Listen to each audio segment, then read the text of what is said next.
سلام، ما امروز اومدیم مصاحبه با آریا کبیری دهکردی، استاد سنتور نوازی شهر کردی. بفرمایید.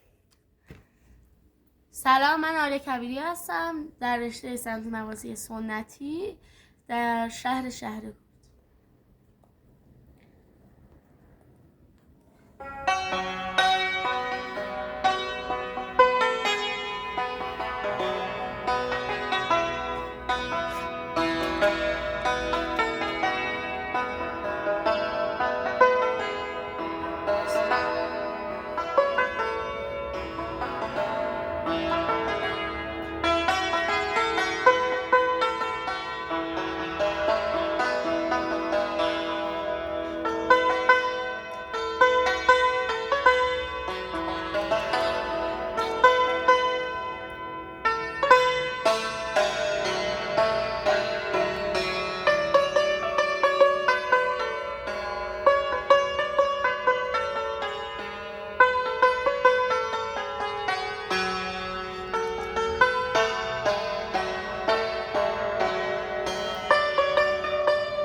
این قطعه که شما زدید اسمشون چیست؟